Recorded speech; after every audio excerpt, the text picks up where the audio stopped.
नमस्कार, आप देख रहे हैं सिटी न्यूज और दिन भर की तमाम खबरों के साथ मैं प्रीति सागर। खबरों में बात करेंगे सबसे पहले आज की सुर्खियों की।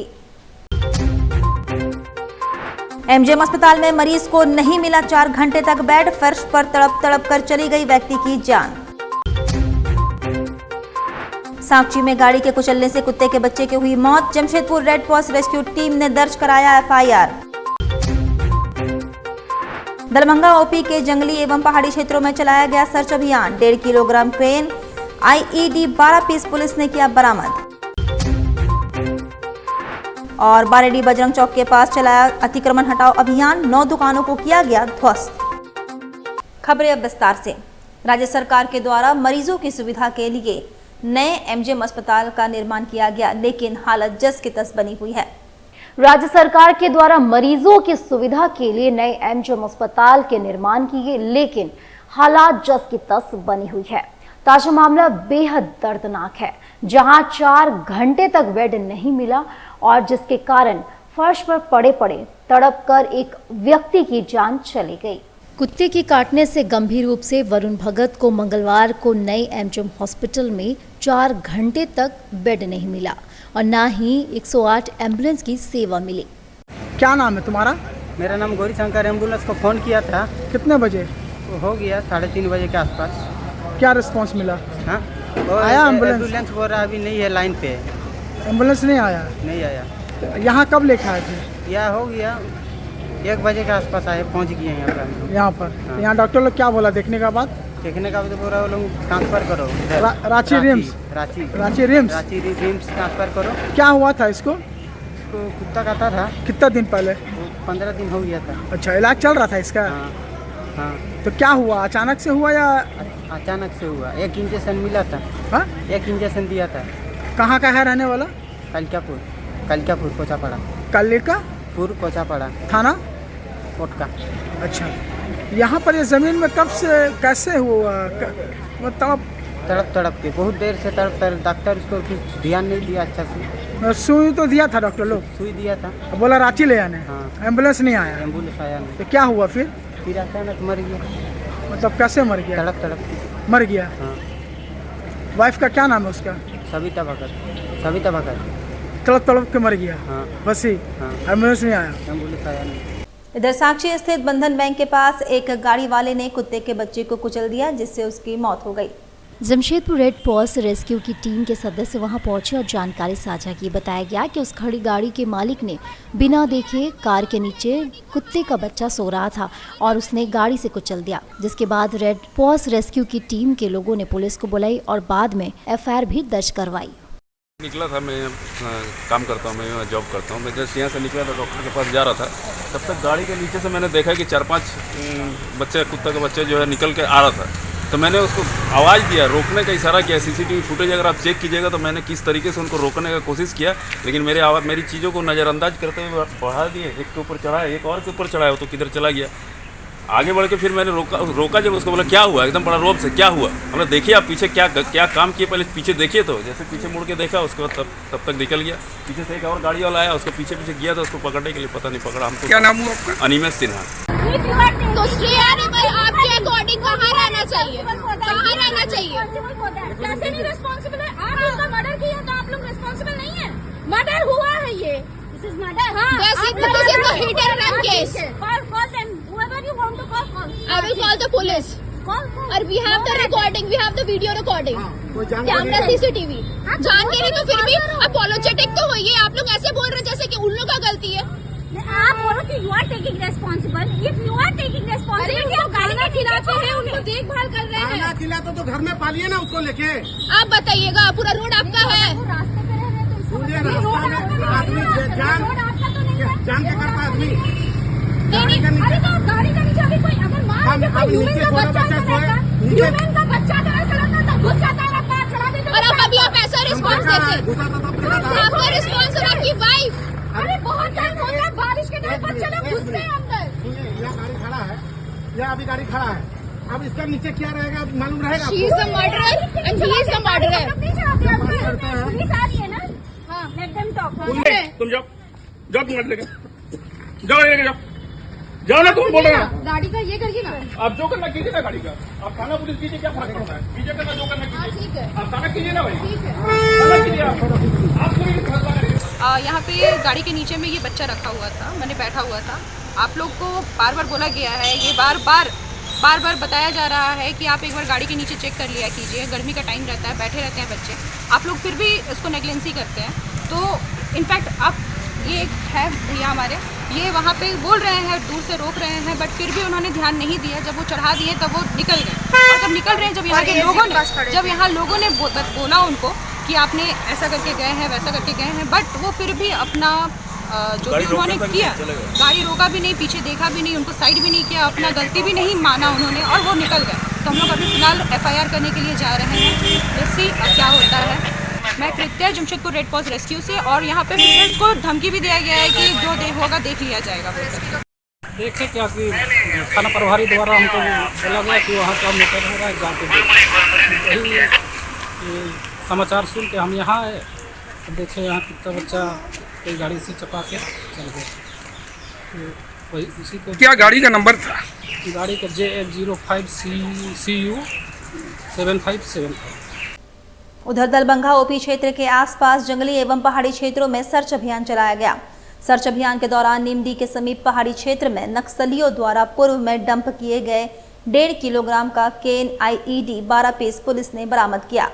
सरायकला पुलिस अधीक्षक मुकेश कुमार लुनायत को गुप्त सूचना मिली थी कि प्रतिबंधित भाकपा नक्सली संगठन के उग्रवादियों द्वारा दलभंगा OP अंतर्गत नीमडी के समीप पहाड़ी क्षेत्र में गोला बारूद छुपाकर सुरक्षा बलों के विरुद्ध उनका अभियान रोकने और लंबित करहानि पहुंचाने के उद्देश्य से कुछ वर्ष पूर्व छिपाकर रखा गया है, जिसके आलोक में सरायकला पुलिस के साथ झारखंड जागुआर और SSB 26 बटालियन का एक संयुक्त अभियान का गठन करते हुए मंगलवार को दलभंगा OP क्षेत्र के आसपास जंगली पहाड़ी क्षेत्रों में सर्च अभियान चलाया गया। सर्च अभियान के दौरान नीमडी के समीप पहाड़ी क्षेत्र में नक्सलियों द्वारा पूर्व में डंप किए गए 1.5 किलोग्राम का केन IED 12 पीस बरामद कर सुरक्षा के दृष्टिकोण से उसी स्थान पर बम निरोधक दस्ता की सहायता से विनिष्ट किया गया है, जिस मामले में विधि सम्मत कार्रवाई की जा रही है। वहीं बारेडी बजरंग चौक के पास अतिक्रमण हटाओ अभियान चलाया गया। 9 दुकानों को ध्वस्त किया गया। प्रशासन के सख्त रुख के आगे नहीं टिक सका राजनीतिक दबाव। सिद्धगोड़ा बारेडी बस्ती स्थित बजरंग चौक के पास बुधवार को जिला प्रशासन और टाटा स्टील की संयुक्त टीम ने अतिक्रमण हटाओ अभियान चलाया। कार्रवाई के दौरान टाटा मणिपाल हॉस्पिटल के सामने सड़क किनारे बनी कई अवैध दुकानों को JCB से ध्वस्त कर दिया गया। ये सभी दुकानें पहले से नोटिस देकर हटाने को कहा गया था। अभियान के दौरान कांग्रेस जिला अध्यक्ष आनंद बिहारी दुबे अपने समर्थकों के साथ मौके पर पहुंचे और अतिक्रमण स्थल पर धरने पर बैठ गए। उन्होंने दुकानदारों को पुनर्वासित किए जाने की मांग की। जिलाध्यक्ष ने सुप्रीम कोर्ट का हवाला देते हुए कहा कि जो लोग 15 से 20 वर्षों से सरकारी जमीन पर बसे हैं, उन्हें हटाने से पहले बसाना अनिवार्य है। उन्होंने ये भी आरोप लगाया कि जब मणिपाल हॉस्पिटल यहां आया था तब स्थानीय लोगों को रोजगार समेत CSR से जुड़ी सुविधाओं की उम्मीद थी, लेकिन ना तो रोजगार मिला, ना ही कोई सामाजिक सहयोग। उल्टा आसपास की अस्थायी दुकानें तुड़वा दी गई। कार्रवाई के दौरान हंगामा और भारी भीड़ के चलते कुछ देर के लिए अतिक्रमण हटाने की प्रक्रिया बाधित रही। हालांकि वरिष्ठ अधिकारियों के पहुंचने के बाद कार्रवाई फिर शुरू की गई और शेष दुकानों को हटाया गया। नेतागण के पहुंचने से पूर्व ही 3-4 दुकानों को पहले ही तोड़ा जा चुका था। मौके पर दंड अधिकारी और पुलिस पदाधिकारी मौजूद थे। उन्होंने बताया कि ये अभियान वरीय अधिकारियों के आदेश पर चलाया जा रहा है और किसी भी प्रकार के राजनीतिक हस्तक्षेप के बावजूद अवैध अतिक्रमण को नहीं बख्शा जाएगा। प्रशासन ने ये भी साफ किया कि ऐसे अभियान आगे भी जारी रहेंगे। दुकान था और करीब 35-40 साल से यहाँ पर मेरा दुकान है। इसी से हम लोगों का परिवार का जीविका उपार्जन होता है। इसके सिवा हम लोगों का दूसरा स्रोत नहीं है कि घर चलाया जाए। ये दुकान जो तोड़ रहा है तोड़ दिया गया है, इससे हम लोगों का भूखमरी का किया जाए। इससे हम लोग क्या करेंगे, हम लोग समझ में नहीं आया।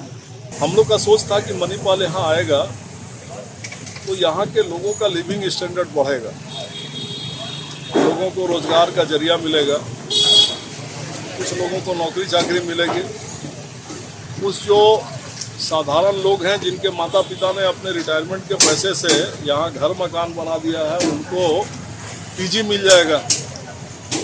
कुछ जो गरीब लोग हैं जो कुछ नहीं कर सकते हैं, उनके घर के लोग कुछ बच्चों का टिफिन उफिन बना दिया करेंगे तो उनको उस माध्यम से कुछ आमदनी हो जाएगी। और मणिपाल भी CSR के माध्यम से यहाँ के लोगों के लिए कुछ करेगा। लेकिन मणिपाल आने के बाद ना यहाँ के लोगों के लिए कोई रोजगार का रास्ता बना, न यहाँ के बच्चों के लिए कोई यहाँ पर ऐसी व्यवस्था बनी कि कम कीमत पर बच्चे पढ़ सके। अब मणिपाल अपना साफ सफाई अभियान में लगा है कि उसको लगता है कि हमारे पास जो बस्ती है ये बस्ती स्लम बस्ती है। भैया यहाँ आपको मणिपाल मेडिकल कॉलेज बनाने से पहले विचार करना चाहिए था कि स्लम बस्ती है। यहाँ तो स्लम के लोग ही हैं, झोपड़ी है, खपड़ा घर है, टीना वाले लोग हैं, करकट वाले लोग हैं और लंबे समय से सरकारी जमीन पर बसे। इनको पहले जोर जबरदस्ती हटाने का कोशिश किया, बाद में हम लोगों ने देखा कि इन पर जेपीएलई का केस किया। ये अनपढ़ गंवार लोग हैं, इनको ना कुछ मालूम है ना कोई जानकारी है।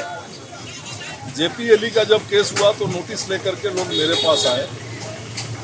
हमको इन लोगों ने बोला कि भैया ये नोटिस आया है क्या है।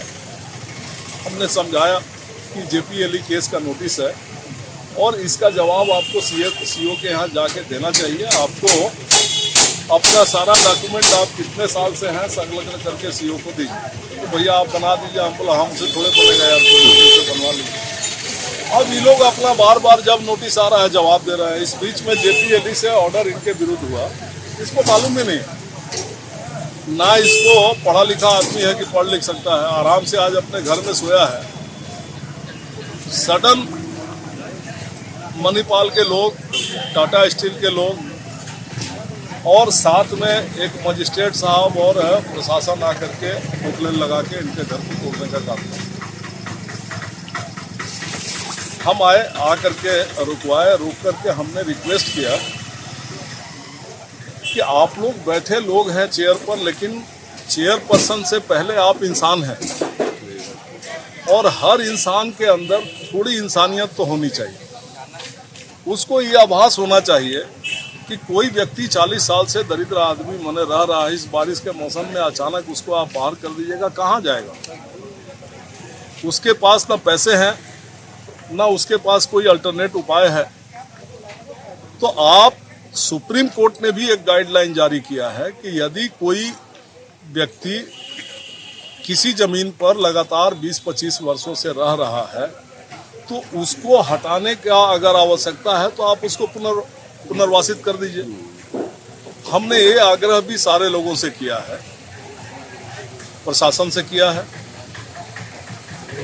यहाँ जो मजिस्ट्रेट हैं उनसे किया है और हमें लगता है कि मेरे निवेदन आग्रह को मानेंगे तो हमको जरूर धन्यवाद देना चाहिए सारे लोगों को। और अगर नहीं मानेंगे तो एक सामाजिक कार्यकर्ता होने के नाते मेरा उत्तरदायित्व है कि इनको बचाने के लिए हम हर संभव प्रयास करें। तो इनको बचाने के लिए मैं यहाँ पर बैठा हूँ और हमने अभी प्रशासन से भी कहा है कि या तो मेरा आग्रह मान लीजिए और ना तो ऐसा कीजिए ऑर्डर ले आइए, हमको सीधे गोली मारिए। हम फालतू आदमी हैं, हम बैठ करके यहाँ दूसरे गरीब गुरबा का बात कर रहे हैं तो हमको हटाइए, समस्या ही खत्म हो जाएगी। वहीं बीती रात आजाद नगर थाना प्रभारी चंदन कुमार अपने टीम के साथ पुराने अपराधियों के घर में छापेमारी की और उनमें से कई लोगों को अपने साथ थाना ले जाकर पूछताछ की।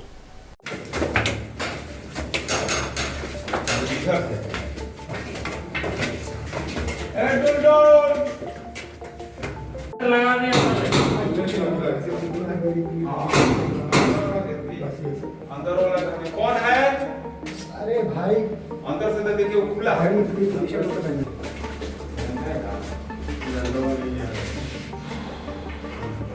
देखिए हम स्टेशन डायरी करेंगे, हम नियम से आए हैं, कोनो अपने हैं ये नहीं है। हमारी जरूरत है इनको पूछताछ के लिए ले जाना है 10 मिनट के लिए। तब क्यों बवाल कर रहे हैं? चला ना कानून, चलिए सुनिए ना, आप रहिए, हम पूछताछ करके पूछेंगे बड़ा बाबू से क्या बात है। बड़ा बाबू हम लोग आए हैं, इज्जत से बोल रहे हैं, आप क्यों नहीं इज्जत दे रही हैं? महिला है ना, अपना बैठे। थाना प्रभारी चंदन कुमार ने जानकारी देते हुए बताया कि अपनी टीम के साथ बीती रात पुराने अपराधियों के घर छापेमारी की और थाने में सभी को ले आई, जिसके बाद पूछताछ की और कागजी प्रक्रिया पूरी करने के बाद सभी को छोड़ दिया गया। देखिए, वरीय पुलिस पदाधिकारी महोदय के आदेशानुसार हम लोग जो चार्जशीटेड क्रिमिनल हैं पूर्व के उसका वेरिफिकेशन और अड्डाबाजी संभावित जगहों पर जो क्रिमिनल का अड्डाबाजी होता है, बैठक होती है, क्राइम बढ़ रहा है, तो लॉ एंड ऑर्डर मेंटेन करने के पर्पज़ से हम लोग ये कंप्लाइंस कर रहे हैं। अभियान, विशेष अभियान के तहत सभी को समझा रहे हैं, अपना पूछताछ कर रहे हैं, वेरिफिकेशन और जो है विधि सम्मत कार्य किया जा रहा है। जमशेदपुर विजय गार्डन बारेडी की रहने वाली डॉक्टर रानी ठाकुर दिल्ली में मिसेस इंडिया यूनिवर्स का टाइटल 20 जुलाई को जीतकर इस टाइटल को जीतने वाली झारखंड की पहली महिला बन गई, क्योंकि ये टाइटल आज तक किसी भी झारखंड की महिला ने नहीं जीता है। यह प्रतियोगिता VVN एंटरटेनमेंट द्वारा God grace banquet hall Rohini में आयोजित की गई, जिसमें पूरे देश विदेश से प्रतियोगिता में प्रतिभागी थे। इसके ऑर्गेनाइजर विकी बहल है। डॉक्टर रानी ठाकुर वरिष्ठ नेत्री भी है और इससे पहले भी कई सौंदर्य प्रतियोगिता जीत चुकी है। Miss Bihar, Mrs Asia 2019, Mrs India international 2021, Mrs India world 2022, दीवा अवार्ड 2023 अपने नाम कर शहर का नाम ऊंचा कर चुकी है। इस प्रतियोगिता को जीतने पर और एक बार फिर पूरे झारखंड और शहर को गौरवान्वित करने पर सिटी न्यूज़ उन्हें बधाई देता है। मैं बहुत ही गौरवान्वित महसूस कर रही हूँ। मतलब इस पल को शब्दों में मैं क्या बयां करूँ। जब मुझे ये ताज मिला, जब मैं विनर डिक्लेयर हुई, तो मैं उस पल को आपको शब्दों में नहीं बता सकती। लेकिन हाँ, मुझे बहुत ही खुशी हुआ। और जैसे एक बार मैंने एक और इंटरव्यू में कहा कि सावन का पवित्र महीना है भोले बाबा का। अब भोले बाबा की मैं बहुत बड़ी भक्त हूँ, पुजारी हूँ। मैं तो कब से अपने मेरे भोले बाबा कहती हूँ। तो मुझे लगा कि बस भोले बाबा की कृपा मुझ पर हुई। बहुत खुशी हुआ मुझे। देखिए, जमशेदपुर से तो मुझे मतलब ये मेरा अपना शहर है। मैं यहाँ जन्म हुई, यहाँ पली हूँ, बड़ी हुई हूँ, शादी हुआ, बच्चे हुए। तो इससे मुझे बहुत प्यार है। मतलब जहाँ भी जाती हूँ, लेकिन मुझे जमशेदपुर ही सबसे अच्छा लगता है। अभी देखिए, अभी क्लीनलीनेस में भी इसको 3रा स्थान मिला है। हमारी राष्ट्रपति जी ने उनको मतलब पुरस्कार दिया है। तो जमशेदपुर पर हमें गर्व है। ऐसा शहर आपको नहीं मिलेगा। मतलब आप कहीं भी चले जाइए, लेकिन जमशेदपुर जमशेदपुर है। टाफेक कंपनी का जेएलकेएम ने घेराव किया। घायल मजदूरों को मुआवजा और पुनर्नियोजन की मांग रखी। प्रबंधन पर लापरवाही का आरोप लगाया। आदित्यपुर औद्योगिक क्षेत्र फेज 1 स्थित मेटाफेज इंडस्ट्रीज प्राइवेट लिमिटेड के गेट पर बुधवार सुबह झारखंड लोकतांत्रिक कल्याणकारी मोर्चा के बैनर तले केंद्रीय उपाध्यक्ष प्रेम मांडी के नेतृत्व में मजदूरों ने जोरदार प्रदर्शन किया। गेट जाम कर कंपनी प्रबंधन के खिलाफ घायल मजदूरों को मुआवजा, अस्थायी रोजगार और बिना नोटिस हटाए गए श्रमिकों की वापसी जैसी मांगे रखी गई। घायल मजदूर को नहीं मिला मुआवजा। प्रदर्शन का नेतृत्व कर रहे जेएलकेएम नेता प्रेम मांडी ने बताया कि कंपनी में काम के दौरान कई मजदूर गंभीर रूप से घायल हुए, लेकिन उन्हें ना मुआवजा मिला और ना ही स्थायी नौकरी। उदाहरण स्वरूप लोटा मुर्मू और मासू सरदार की उंगलियां कट जाने के बावजूद कंपनी ने कोई उचित राहत नहीं दी। वहीं पंचम मुड़ी को हाथ की उंगली टूटने पर काम से निकाल दिया गया। सोनू लोहार, जो पिछले 12 वर्षों से कंपनी में कार्यरत था, उसे बिना नोटिस के नौकरी से हटा दिया गया। पीएफ ईएसआई की सुविधा से भी वंचित है। मजदूर प्रेम मांडी ने आरोप लगाया कि कंपनी में कार्यरत ठेका मजदूरों को पीएफ और ईएसआई जैसी मूलभूत सुविधाएं भी नहीं मिल रही है। इन तमाम समस्याओं के समाधान के लिए प्रबंधन को लिखित मांग पत्र सौंपा गया, जिसमें प्रमुख रूप से घायल श्रमिकों को मुआवजा, नौकरी से निकाले गए श्रमिकों की वापसी और ठेका मजदूरों को सामाजिक सुरक्षा प्रदान करने की मांग शामिल है। जेएलकेएम नेताओं का कहना है कि श्रम अधीक्षक के समक्ष बार बार मुद्दे उठाने के बावजूद कोई ठोस कार्रवाई नहीं हुई, जिससे श्रमिकों में गहरा असंतोष है। प्रबंधन के लगातार अनदेखी ने उन्हें सड़कों पर उतरने को मजबूर किया। औद्योगिक क्षेत्र में बन रहा श्रमिक आंदोलन की बड़ी ताकत आदित्यपुर और गम्हरिया जैसे औद्योगिक क्षेत्रों में लगातार मजदूरों की समस्याओं को मुखर रूप से उठाने वाला जेएलकेएम अब उद्योगपतियों के लिए नई चुनौती बनकर उभरा है। बार बार हो रहे गेट जाम और घेराव प्रदर्शन से उद्यमियों में चिंता और असंतोष का माहौल है। हालांकि कोई भी उद्यमी खुलकर बोलने को तैयार नहीं है, लेकिन अंदर खाने में इसे एक गंभीर औद्योगिक संकट के रूप में देखा जा रहा है। प्रबंधन का कहना है कि मजदूर लोग डिसिप्लिन में नहीं रहते, इनडिसिप्लिन में रहते हैं, ऐसा उनका कहना है। अब कहीं ना कहीं हमने वहाँ पर बात किया। देखिए, हो सकता है मजदूर डिसिप्लिन में रह रहे नहीं रह रहे, वो मजदूर वर्ग के लोग हैं। आपको तो ये समझना होगा कि अगर आप इनको काम से रोकते हैं तो कहीं ना कहीं उनके परिवार की आर्थिक स्थिति खराब हो जाएगी। इसलिए हमने कहा कि उन सभी मजदूरों को रखा जाए। तो अभी फिलहाल के लिए जितने 4 मजदूर थे उनको सबने कहा तो उनको कल से काम पे रखने के लिए उन्होंने आश्वासन दिया। तो कंपनी ने कहा है कि जितने भी लोग घायल हुए हैं काम के दौरान उनके डॉक्यूमेंट तैयार किया जाए। तो कंपनी वालों को क्या मालूम नहीं है किन किन लोग में? नहीं, ये बिल्कुल मालूम है। तो कहने का मतलब है कि हम, उनका कहना है कि अगर हम करेंगे तो लेट हो सकता है। आप अपने स्तर से जितने भी हैं आप कागज जमा कीजिए। हो सकता है जो मेडिकल का जो डॉक्यूमेंट्स वगैरह वो सब सारा कुछ जमा कीजिए, उसके बाद हम लोग चेक करके वेरीफाई कर लेंगे। उनका कहना ये है, हमको थोड़ा सा समय दीजिए, हम लोग करेंगे उनका कहना। तो क्या न्यूनतम मजदूरी की जानकारी कंपनी को नहीं? एकदम सारे लोग को मजदूर, सारे लोग जानते हैं, सारे लोग को सिस्टम पता है, सारे लोगों को सिस्टम पता है, लेबर सुपरिटेंडेंट को पता है, यहाँ के स्थानीय मंत्री विधायक सबको पता है कि न्यूनतम मजदूरी दर क्या है, लेकिन इस विषय पर कोई आवाज़ नहीं उठाता है। आज जब हमने इस पर बात किया तो इनका कहना है कि जो भी है न्यूनतम मजदूरी दर आप सिस्टम पे आइए। तो अभी हम लोग वही सिस्टम से जितने भी मजदूर हैं, मजदूर लोगों को इकट्ठा करके इनका जितना भी मजदूरी दर बनता है, किनको मजदूरी मिले, सारा चीज़ हम लोग एप्लीकेशन के माध्यम से लेबर सुपरिटेंडेंट को देंगे। और अगर मान लिया उन पर अमल नहीं किया जाता है तो आने वाले समय में लेबर सुपरिटेंडेंट के हम लोग धरना पे बैठ सकते हैं। वहीं सरायकेला नगर परिषद क्षेत्र के हजारों लोग बीते 2 वर्षों से पीने के पानी की किल्लतों से जूझ रहे हैं। पेयजल संकट अब इतना गहरा गया है कि पूर्व मुख्यमंत्री सह विधायक चंपई सोरेन के प्रतिनिधि सनद संसद आचार्य को खुद आगे आकर मोर्चा संभालना पड़ रहा है। उन्होंने संबंधित विभाग को कई बार पत्राचार कर पेयजल संकट के समाधान की मांग की, लेकिन समाधान नहीं मिलने पर आमरण अनशन की घोषणा कर दी थी। इसके लिए उन्होंने उपायुक्त से लिखित अनुमति भी मांगी थी। अनशन की सूचना मिलने के बाद उपायुक्त ने तत्काल हस्तक्षेप करते हुए 2 दिन का समय मांगा और आश्वासन दिया कि नगर क्षेत्र में जलापूर्ति की समस्या का समाधान कर दिया जाएगा। डीसी से मुलाकात के बाद विधायक प्रतिनिधि सनद आचार्य ने सवाल उठाया कि अब 25 करोड़ रुपए की लागत से जलापूर्ति योजना बनाई गई थी, जो मात्र 4 वर्षों में यह योजना कैसे फेल हो गई। उन्होंने बताया कि योजना के रखरखाव के लिए हर महीने लगभग 6 लाख रुपए खर्च किए जा रहे हैं। बावजूद इसके 2 साल से लोग पानी के लिए तरस रहे हैं। उन्होंने उपायुक्त से इस पूरे मामले की उच्च स्तरीय जांच कराने की मांग की। इस मामले को गंभीरता से लेते हुए उपायुक्त ने संबंधित विभागीय अधिकारियों से तत्काल बात की और अगले 2 दिनों के भीतर जलापूर्ति बहाल करने का निर्देश दिया। किसी भी जनप्रतिनिधि को हमारे रहते यहाँ आमरण अनशन करने की ज़रूरत पड़ेगी। 2 दिन का समय उन्होंने कहा कि 2 दिन का समय आप दीजिए, 2 दिन के समय के अंदर ये सारी सुविधाएं वापस पूर्ववत स्थिति में, जैसे 2023 तक हमें पानी मिलता था उसी तरह से लगातार पानी मिलने जाएगा। और काफ़ी खुशी हो रही है, काफ़ी हर्ष की बात है कि ज़िले की जो मुखिया होते हैं, डीसी होते हैं, और उन्होंने इस तरह से आश्वस्त किया और सभी के साथ बैठक करके तत्काल संज्ञान लिया। उसके लिए जिला के उपायुक्त महोदय को बहुत बहुत धन्यवाद। वक्त हो चला है अब एक छोटे से ब्रेक का। ब्रेक के बाद खबरें और भी है, तब तक के लिए देखते रहिए सिटी न्यूज। हाय एवरीवन, इस बार जमशेदपुर में फिर से एक बार होने जा रहा है सावन क्वीन के लिए एक कॉन्टेस्ट, जो कि होने वाला है आपका होटल कैनेलाइट में 22 जुलाई को। तो प्लीज उस डेट को आप सेव कर लीजिए और जरूर आए और इसमें भरपूर आनंद लें, फन मस्ती, और इसमें कई सारे गिफ्ट्स भी आपके लिए वेट कर रहे हैं। तो आप किस चीज का वेट कर रहे हैं? प्लीज आप कांटेक्ट करिए सीखा मैम से। इनका जितना भी शोज होता है सारा नंबर 1 हिट शो है। So please book your date and do the मस्ती fun with everyone.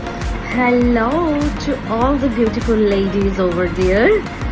I am Tanushree Bose, the winner of Mrs. India IMP Jharkhand 2025. So, do you want to become a next Savan Queen and get a dazzling crown? So, the Fast State India presents the Savan Queen 2025 in Miss and Mrs. category in Canalite Hotel, Sakchi on 22nd of July. So, hurry up all the ladies and let's join the party. Raymond अपने कपड़ों और परिधान उत्पादों, विशेष रूप से shootings shirtings कपड़ों के लिए प्रसिद्ध है। लोग शादी के सीजन में खासकर रेमंड के ही सूट्स की खरीदारी करते हैं, तभी तो रेमंड द कंप्लीट मैन कहा गया है। साथ ही रोजाना ऑफिस में पहनने के लिए फॉर्मल्स कपड़े भी लोग रेमंड के ही पसंद करते हैं। अब जमशेदपुर के मानगो में भी रेमंड शोरूम का नया ब्रांच खुल गया है, जहां आप अपने पसंद की शूटिंग शर्टिंग्स, रेडीमेड और एक्सेसरीज की जमकर खरीदारी कर सकते हैं। रेमंड शॉप में चल रहा है स्पेशल ऑफर। यहां आपको 15,000 की खरीदारी पर मिलेगा एक सिल्वर कॉइन मुफ्त, साथ ही 5,000 की खरीदारी पर एक पिलो। हमारा पता है opposite Nature Park, road number 15, Jawahar Nagar, Mango, Jamshedpur. हमारा फोन नंबर है 7870302288।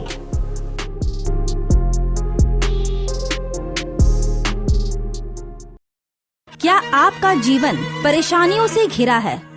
क्या आपको किसी समस्या का समाधान नहीं मिल रहा है? क्या आप अपनी नौकरी से परेशान हैं? क्या घर में हमेशा पारिवारिक विवाद होता है? क्या आपके विवाह का योग नहीं बन रहा है? ऐसे कई समस्याओं का समाधान पाने के लिए एक बार अवश्य मिले एस्ट्रोलॉजर अभिषेक मिश्रा से। जी हाँ, एस्ट्रोलॉजर अभिषेक मिश्रा विगत 12 वर्षों से कामाख्या में ज्योतिष विद्या सीखी है और अब लोगों की हर परेशानियों का समाधान करते हैं। मैं Abhishek Mishra Kadma Bharatiya Vidyalaya Mandir board number 4 farm area Kadma का रहने वाला हूँ। मैं 12 साल से कामाख्या में एस्ट्रोलॉजी सीखा हूँ। मैं कामाख्या में ही था। 2023 में मैं यहाँ आया हूँ। 3 साल से जमशेदपुर के लोगों को जो भी समस्याएं हैं, जैसे बीमारियों से समस्याएं, पैसों के लिए समस्याएं, नौकरी पेशा के लिए समस्याएं, फैमिली प्रॉब्लम के लिए समस्याएं, जो भी समस्याएं हैं, मैं उसका निवारण करता हूँ। एस्ट्रोलॉजर अभिषेक मिश्रा से आप सुबह 8:30 से 11:30 और शाम 6 बजे से रात्रि 8:30 बजे तक मिल सकते हैं। हमारा पता है Bharatiya Vidyalaya Mandir road number 4 farm area Kadma. हमारा कॉन्टैक्ट नंबर है 7319883529। तो देर ना करें और जल्द ही आकर मिले एस्ट्रोलॉजर अभिषेक मिश्रा से और अपनी समस्याओं का समाधान पाएं।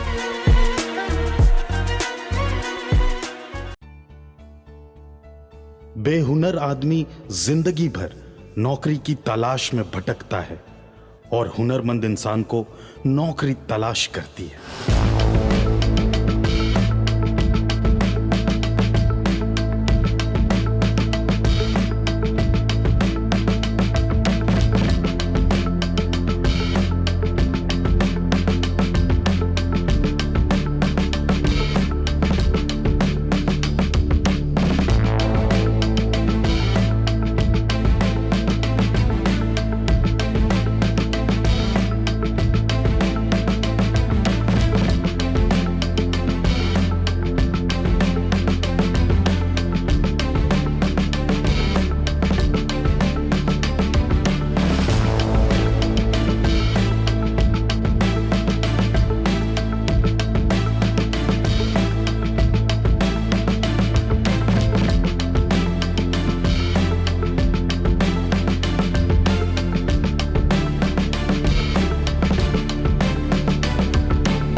हम काम भी सिखाएंगे और नौकरी भी दिलाएंगे। अधिक जानकारी के लिए संपर्क करें अंतर्राष्ट्रीय मान्यता प्राप्त Rabia technical institute and placements council approved by government of India और देखें हमारा वेबसाइट www.rabiainstitute.in।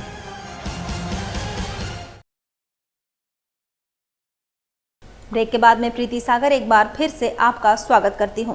सावन के पावन अवसर पर टेल्को हनुमान मंदिर में सावन महोत्सव मनाया गया, जहां महिलाओं ने शिव चर्चा और भजन के साथ झूमती नजर आई। श्री श्री हनुमान मंदिर समिति न्यू मार्केट टेल्को के द्वारा सावन के पावन अवसर पर शिव चर्चा भजन का आयोजन किया गया। साथ ही बड़े धूमधाम से महिलाओं के द्वारा सावन महोत्सव मनाया गया, जिसमें कई तरह के कार्यक्रम आयोजित किए गए। वहीं राज्य महिला आयोग के पूर्व अध्यक्ष कल्याणी शरण भी मौजूद रही। आज सावन महोत्सव मनाए और हरियाली तीज भी मनाए और हम लोग सभी आज हरे रंग में आए, भोलेनाथ का गुणगान गाए और कुछ औरतों को जागरूक करने के लिए या जो महिलाएं घर से नहीं निकलती हैं उनको निकाल कर लाए। कुछ गेम्स रखे, कुछ क्वेश्चन आंसर रखे, जो जीता उनको दिए, वो लोग भी काफ़ी खुश हैं। इस तरह से हम लोग कुछ कोई भी प्रोग्राम है नारी लोग के साथ में उनको घर से निकाल के कुछ उनका मनोरंजन करने के उद्देश्य से ये प्रोग्राम खासकर हम लोग किए हैं। हर साल की भांति इस साल भी भव्य रूप से हम लोग सावन महाउत्सव मनाए और हर तरह का कार्यक्रम हुआ। सैकड़ों से ज़्यादा महिलाएं यहाँ पर उपस्थित होती हैं और कार्यक्रम को सफल बनाती हैं। साथ ही साथ हमने एक आह्वान किया कि तीसरी सोमवारी को बारीदी बस्ती से हम लोग जलाभिषेक करने के लिए सूर्य मंदिर में, जो मैदान भैनाथ धाम नहीं जा सकती हैं, उस महिलाओं के लिए यहाँ बहुत अच्छा व्यवस्था रहती है और वहाँ से जल उठा के हम लोग सूर्य मंदिर में आके ढारेंगे। तीसरा सोमवारी 28 तारीख को 7 बजे हमारी ये सब महिलाएं वहाँ पर अपना योगदान देगी और सूर्य मंदिर में आके जल चढ़ाएगी। हर हर महादेव। इधर नीमडी प्रखंड के सीएससी कर्मियों ने बीडीओ कुमार एस अभिनव को मांग पत्र सौंपा। उन्होंने चतरा जिला के प्रज्ञा सीएससी कर्मी की आत्महत्या मामले की जांच और दोषियों पर कार्रवाई की मांग की। नीमडी प्रखंड के सीएससी कर्मियों ने बीडीओ कुमार एस अभिनव को मांग पत्र सौंपा। उन्होंने चतरा जिला के प्रज्ञा सीएससी कर्मी की आत्महत्या मामले की जांच और दोषियों पर कार्रवाई की मांग की। इस दौरान आदरडी पंचायत के तारकनाथ दास, लुपुंगडी पंचायत के विवेक गोद समेत कई पंचायतों के सीएससी संचालक उपस्थित थे। ये जानकारी स्थानीय सूत्रों से मिली है। चतरा जिला के प्रज्ञा सीएससी कर्मी की आत्महत्या मामले की जांच की मांग, दोषियों पर कार्रवाई की मांग की गई है।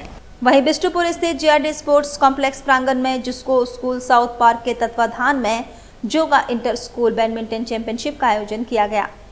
बिष्टुपुर स्थित जीआरडी स्पोर्ट्स कॉम्प्लेक्स प्रांगण में जिसको स्कूल साउथ पार्क के नेतृत्व में जोगा इंटर स्कूल बैडमिंटन चैंपियनशिप का आयोजन किया गया, जिसमें शहर के 24 स्कूलों के खिलाड़ियों ने भाग लिया। चैंपियनशिप के संबंध में जानकारी देते हुए प्रिंसिपल मिली सिन्हा ने बताया, जोगा बैडमिंटन चैंपियनशिप है, 2025 का पहला इवेंट है जोगा का। 4 सेगमेंट्स में हमने प्राइजेस दिए हैं। एक senior boys, junior boys, junior girls and senior girls. Good name ma'am. I am Mili Sinha, principal जिसको school South Park and secretary जोगा। हम बारेडी हाई स्कूल से आए हैं। ये हमारे मुकेश सर यहाँ हम लोग को लेके आए हैं और इसमें हम लोग फर्स्ट विजेता हुए हैं। तो क्या नाम हुआ आपका? नवीन महतो। उधर झारखंड के धनबाद जिले में बुधवार रात एक दर्दनाक हादसा हुआ। बाघमारा थाना क्षेत्र के केशरगढ़ा इलाके में एक अवैध कोयला खदान धंसने से 9 मजदूरों की मौत की पुष्टि हो चुकी है, जबकि कई अन्य के मलबे में दबे होने की आशंका है। घटना के समय कई मजदूर खदान में काम कर रहे थे। प्रारंभिक जानकारी के अनुसार ब्लॉक 2 क्षेत्र में अवैध रूप से संचालित कोयला खदान में अचानक चाल धंसने से ये हादसा हुआ। घटना के तुरंत बाद स्थानीय लोगों ने मलबे से मजदूरों को निकालने की कोशिश की, जिसके बाद प्रशासन और राहत दल मौके पर पहुंची और बचाव कार्य शुरू किया। घटना को लेकर पूर्व मंत्री और जदयू विधायक सरयू राय ने सोशल मीडिया पर प्रशासन की चुप्पी पर सवाल उठाए हैं। उन्होंने दावा किया कि ये अवैध खनन गतिविधि चुनचुन नामक व्यक्ति द्वारा संचालित की जा रही थी, जिसे कथित रूप से स्थानीय प्रभावशाली लोगों का संरक्षण प्राप्त है। उन्होंने आरोप लगाया कि खनन माफिया मृतकों के शवों को छुपाकर हटाकर घटना को दबाने का प्रयास कर रहे हैं। तो वहीं बीजेपी के प्रदेश प्रवक्ता प्रतुल शाहदेव ने इस हादसे को सरकार की संस्थागत हत्या करार देते हुए सीबीआई जांच की मांग की है। आज 9 लोगों के हताहत होने की दुखद खबर आ रही है। हम इस पूरे मामले की सीबीआई जांच की मांग करते हैं, क्योंकि ये राज्य सरकार के द्वारा की गई संस्थागत हत्याएं हैं। ये साधारण मौतें नहीं है साहब। जब राज्य सरकार को पता है कि उस इलाके में अवैध खनन हो रहा है और सिर्फ अवैध खनन माफिया के कारण वह कार्रवाई नहीं हो रही है, तो ये हत्याएं होती हैं। इन पर कार्रवाई होनी चाहिए। संबंधित थानेदार, पुलिस अधिकारी और जो भी अधिकारी हैं उन पर कड़ी कार्रवाई हो। और जवाहर नगर रोड नंबर 17 स्थित हिंद ITI इंस्टीट्यूट प्रांगण में पास आउट छात्रों को सम्मानित किया गया। जवाहर नगर रोड नंबर 17 स्थित हिंद ITI इंस्टीट्यूट प्रांगण में पास आउट छात्रों को प्रमाण पत्र देकर सम्मानित किया गया। इस संबंध में जानकारी देते हुए इंस्टीट्यूट के डायरेक्टर डॉक्टर मोहम्मद ताहिर हुसैन ने बताया, आज का कार्यक्रम जो बेहतर हिंद ITI में जो है कोर्स के साथ प्लेसमेंट पाते हैं उनको हम लोग सम्मानित किए। और सम्मानित के साथ क्या है, हिंद ITI में हमेशा रंगारंग कार्यक्रम होता है, खास करके स्किल, क्योंकि हम लोग का टारगेट होता है कि स्किल सीखे बच्चा और सीख करके जॉब पाए। तो उसका भी ट्रेनिंग अभी हुआ और जो वीकली, मंथली, तिमाही में जो बेहतर करता है उनको हम लोग सर्टिफिकेट प्रोवाइड किए। क्या सिखाते हैं आप लोग? यहाँ सिखाया जाता है वो आपका सेफ्टी है, इलेक्ट्रिकल है, मैकेनिकल है, HVAC है, फिटर है, BMS ऑपरेटर है, मोबाइल क्रेन, JCB, वेल्डिंग, इस तरीके से बहुत सारे कोर्सेज सिखाया जाता है। और थ्योरी के साथ क्या होता है, प्रैक्टिकल होती है। तो प्रैक्टिकल देखिए, स्किल का मतलब ये होता है कि हम लोग को जो ज़्यादा से ज़्यादा जो है प्रैक्टिकल करें, और प्रैक्टिकल बच्चा आ जाएगा, जिसके बच्चे का आ जाएगा तो उनको प्लेसमेंट में कहीं कोई दिक्कत नहीं होती है। और हिंद ITI का 15 साल 16 साल का एक्सपीरियंस है कि ज़्यादा से ज़्यादा जो है प्लेसमेंट कराए, वो प्लेसमेंट प्रोवाइड करते हैं। हम यहाँ पे भी HBSC का ट्रेड था मेरा, तो अभी उसमें मैं पूरा मेरा हो गया कंप्लीट और जाहिर तरीके से मेरा जॉब भी लग गया है। और उसके बाद है कि यहाँ पर जो है पढ़ाई बेस्ट होता है अभी तक। यहाँ पे काफ़ी सारी ट्रेड है, ISM हो गया, HBSC हो गया, उसके बाद टेक्निकल्स हो गया, BSM हो गया, एंड बस इंग्लिश की क्लास भी होती हैं जहाँ की हम लोग इंग्लिश सीखते हैं। कैसा लगता है यहाँ का माहौल? बहुत अच्छा है सर, फ्रेंडली है, बहुत अच्छे माहौल है यहाँ पे, और सर भी काफ़ी सपोर्ट करते हैं हम लोग को। और जहाँ प्रॉब्लम होता है, जो भी डाउट होता है, सर बिल्कुल एकदम अकेले में भी बुला करके हमें सजेस्ट करते हैं कि ये किया जाए, ये ना किया जाए। क्या नाम है आपका? हमारा नाम विवेक कुमार पांडे हुआ सर। और मानगो दाईगुट्टू रोड नंबर 6 स्थित न्यू शिव शक्ति मंदिर प्रांगण में 3 दिवसीय अनुष्ठान का किया जा रहा है आयोजन। मानगो दाईगुट्टू रोड नंबर 6 स्थित न्यू शिव शक्ति मंदिर प्रांगण में सावन माह के अवसर पर 3 दिवसीय अनुष्ठान का आयोजन किया जा रहा है। राजीव प्रसाद है, ये दाईगुट्टू रोड नंबर 6 है। ये शिव शक्ति मंदिर का स्थापना हुआ है, हमारे मंदिर प्रांगण में किया गया है। इसका मूर्ति का जो लाया गया, हम लोग महाकलेश्वर से लाए हैं हम लोग, और शिव शक्ति मंदिर कमेटी और पूरा समाज की ओर से इसका स्थापना किया गया है।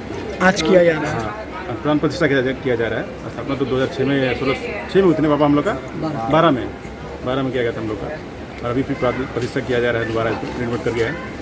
तो यहाँ मूर्ति का स्थापना होगा? हाँ, प्राण प्रतिष्ठा पहले मूर्ति थी हम लोग की, पुनः किया जा रहा है, दोबारा किया जा रहा है हम लोग। अच्छा, तो मंदिर को भी और बनाया गया है सुंदर? मंदिर को दोबारा हम लोग रिनोवेट किए हैं, ठीक है। पूरा समाज की ओर से इसको सहयोग किया गया है, शिव शक्ति मंदिर कमेटी इसमें शामिल है। चलते चलते एक बार फिर से नजर डालेंगे अब तक की सुर्खियों पर। MGM अस्पताल में मरीज को नहीं मिला 4 घंटे तक बेड, फर्श पर तड़प तड़प कर चली गई व्यक्ति की जान। सांची में गाड़ी के कुचलने से कुत्ते के बच्चे की हुई मौत, Jamshedpur red cross rescue team ने दर्ज कराया FIR। दरभंगा OP के जंगली एवं पहाड़ी क्षेत्रों में चलाया गया सर्च अभियान, 1.5 किलोग्राम क्रेन IED 12 पीस पुलिस ने किया बरामद। और बारेडी बजरंग चौक के पास चलाया अतिक्रमण हटाओ अभियान, 9 दुकानों को किया गया ध्वस्त। और अभी के लिए बस इतना ही, कल फिर मिलेंगे कुछ अन्य खबरों के साथ। तब तक के लिए दीजिए सिटी न्यूज की पूरी टीम को इजाजत। नमस्कार।